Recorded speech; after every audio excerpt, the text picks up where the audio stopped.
हिमाचल में मौसम ने करवट ली है। जी हां, हिमाचल प्रदेश में मौसम का मिजाज बदल रहा है। शिमला समेत कई इलाकों में घने बादल, पहाड़ों पर बर्फबारी का अनुमान है। मैदानी इलाकों में बारिश का अनुमान बताया गया है। मौसम विभाग ने ये पेशगोई की है। तो हिमाचल प्रदेश में भी मौसम बदल रहा है, मौसम का मिजाज बदल रहा है, मौसम ने करवट ली है। शिमला समेत कई इलाकों में घने बादल छाए हैं। ऐसा माना जा रहा है कि पहाड़ों पर बर्फबारी होगी। मैदानी इलाकों में बारिश का अनुमान है। मौसम विभाग ने ये अनुमान लगाया है।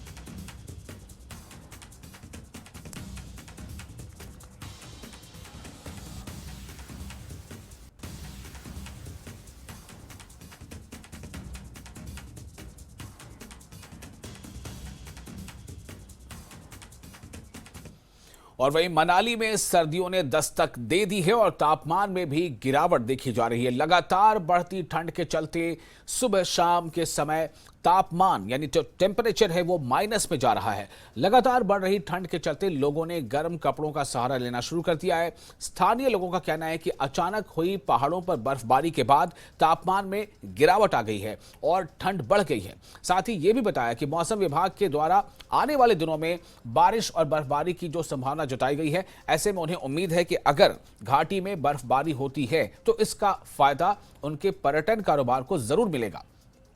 लोगों का कहना है कि मनाली में अब धीरे धीरे सैलानियों की संख्या में भी इजाफा होने लगा है और उन्हें उम्मीद है कि आने वाले दिनों में घाटी में पर्यटकों की संख्या और ज्यादा बढ़ेगी। बर्फबारी जो ऊंचे इलाकों में हुई है उसमें पर्यटकों का इजाफा तो हुआ है और साथ साथ आप रोहतांग दर्रे की बात करें या अटल टनल रोहतांग पर क्रॉस करके आप लाहौल स्पीति की तरफ की बात करें तो वहाँ पे भी पर्यटकों की संख्या में इजाफा हुआ है और ये एक अच्छी बात है टूरिज्म पर्पस के हिसाब से भी।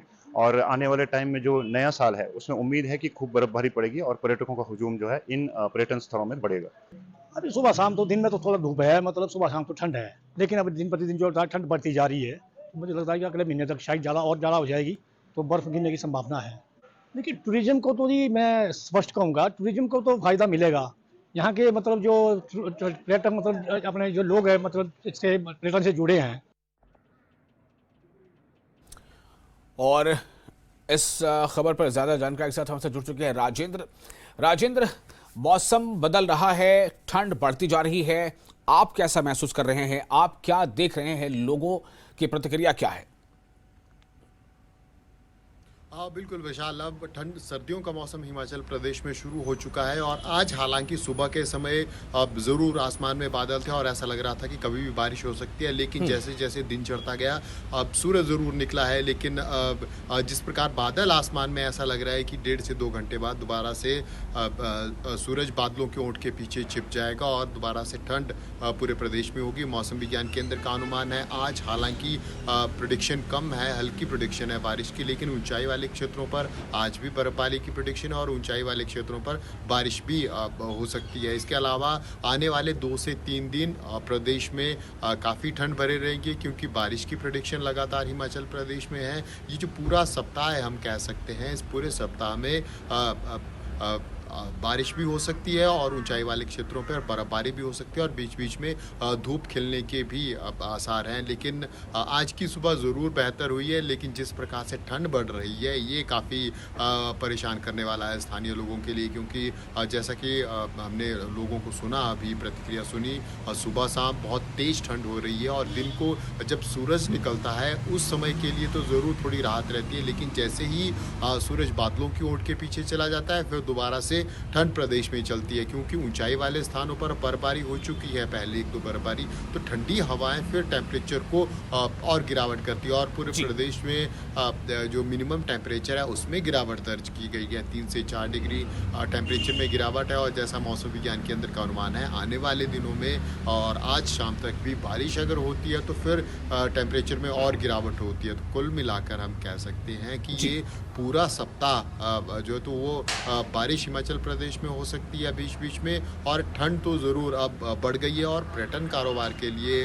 हम कह सकते हैं कि ये अच्छे संकेत हैं। हिमाचल प्रदेश में दुनिया भर से पर्यटक जो प्रदेश के फेमस डेस्टिनेशन है वहाँ पर आते हैं, बर्फबारी का आनंद उठाने आते हैं, और अब उम्मीद की जा रही है कि नए साल की भी बर्फबारी हो ताकि बड़ी संख्या में पर्यटक यहाँ पहुँचे। अब इसके अलावा जब भी बर्फबारी होती है तो फिर पर्यटन सीजन को एक अच्छा बूस्टअप मिलता है, खासकर जो ऊंचाई वाले क्षेत्र हैं उस तरफ बड़ी संख्या में पर्यटक जाते हैं। और चाहे मनाली की बात हो, शिमला हो, या फिर जो अन्य क्षेत्र हैं वहाँ पर भी बड़ी संख्या में पर्यटक बर्फबारी का आनंद उठाने के लिए आते हैं। और यही उम्मीद की जा रही है कि अगर फर्स्ट स्पेल स्नो का होता है तो फिर पर्यटन को एक अच्छा बूस्टअप मिल सकता है। कारोबारी जो लंबे समय से इंतजार कर रहे थे पर्यटन सीजन को बूस्टअप होने का, उनके लिए बेहतर संकेत डायरेक्ट और इनडायरेक्ट तौर पर जो लोग पर्यटन व्यवसाय से जुड़े हुए हैं उनके लिए हो सकता है बर्फबारी के बाद विशाल। जी राजेंद्र, ये तो अच्छी बात है कि पर्यटक आएंगे,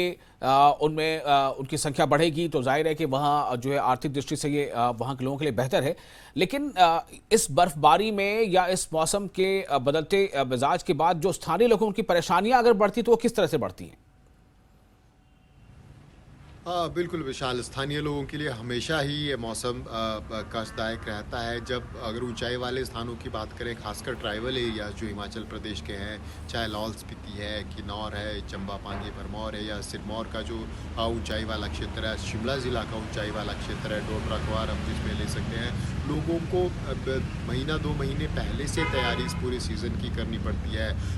नवंबर शुरू होते होते अक्टूबर में ही लोगों को अपना आगे मार्च तक का खाने पीने का सामान जमा करना पड़ता है, लकड़ी जमा करनी पड़ती है, क्योंकि ठंड होती है तो ऐसे में अंगीठा लगातार जलता रहता है। अब विद्युत सप्लाई ठप हो जाती है जब अब 1 फुट के आसपास बर्फबारी होती है। 6 इंच से ऊपर जब बर्फबारी होती है तो फिर ज़रूर विद्युत लाइनें प्रभावित होती हैं। अब राजधानी शिमला की बात करें और आसपास के क्षेत्र की भी अगर हम बात कर ले तो जो वाटर सप्लाई की लाइनें हैं वो भी प्रभावित होती है, क्योंकि टेम्परेचर रात के समय माइनस में चला जाता है और पानी पाइपों के अंदर जम जाता है। तो ऐसे में फिर उन पाइपों को रिपेयर करने के लिए समय लगता है।